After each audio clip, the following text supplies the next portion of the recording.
মায়ের চরণে পুষ্পাঞ্জলি।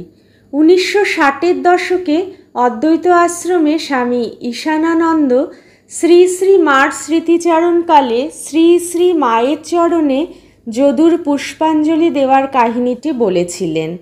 স্বামী ঈশানানন্দের স্মৃতি। রাধুর বিবাহের পর একটি মজার ঘটনা ঘটে। বিবাহান্তে বর ও বধূ যেদিন চলিয়া গেল, শরৎ মহারাজ অনেকটা নিশ্চিন্ত হইয়া সকলের সঙ্গে নানা রঙ্গকৌতুক করিতেছিলেন। এমন সময় সন্ধ্যাকালে যখন খুব মুষলধারে বৃষ্টি ও ওই সঙ্গে মুহুর্মুহু বজ্রপাত হইতেছিল, তখন ব্রহ্মচারী যদু শরৎ মহারাজকে তামাক দিতে আসিয়াছেন।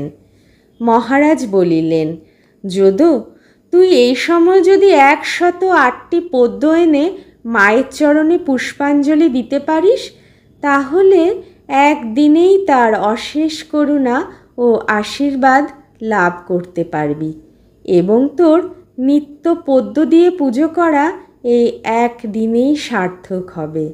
জানব তুই কেমন বাঙাল ও কেমন তোর ভক্তি ও উৎসাহ। ব্রহ্মচারী যদুনাথ রাধুর বিবাহে কয়দিন জল কাদা উপেক্ষা করিয়া অক্লান্ত পরিশ্রম করিতেন এবং উহার মধ্যেই দৈনিক নিয়মিত কয়েকটি পদ্মফুল মাঠের পুকুর হইতে তুলিয়া আনিয়া মায়ের পায়ে অঞ্জলি দিয়া প্রণাম করিতেন। যদুনাথ পূর্ববঙ্গবাসী, পদ্মকে পদ্ম বলিতেন। সেই জন্য শরৎ মহারাজ তাহার সঙ্গে যদু এবং পদ্ম বলিয়া রহস্য করিতেন। মহারাজের এই কথা শোনা মাত্র যদুনাথ এক লাফে পদ্মের সন্ধানে বাহির হইয়া পড়িল। ঘোর অন্ধকার, মুষলধারে বৃষ্টি পড়িতেছে, মাঝে মাঝে গুরুগম্ভীর বজ্রপাতের শব্দ কানে আসিতেছে। যদু ইহার মধ্যেই বিদ্যুতের আলোতে পথ অতিক্রম করিতে উদ্যত হইলেন। শরৎ মহারাজ তাহার এই ভাব দেখিয়া তখনই উঠিয়া দাঁড়াইয়া অতিশয় ব্যস্ত ও চিন্তিতভাবে, ও যদু, ও যদু, যদু, ফিরে আয় বলিয়া চিৎকার করিয়া ডাকিতে লাগিলেন। কিন্তু কে কার কথা শোনে? যদু গো ভরে চলিয়া গেল। আমি তখন মায়ের নিকট বারান্দায় বসিয়া আটা মাখিতেছি এবং মাও কাজকর্ম সারিয়া ঘরের মধ্যে গিয়া তক্তাপোশের উপর পা ঝুলাইয়া একটু বসিয়াছেন।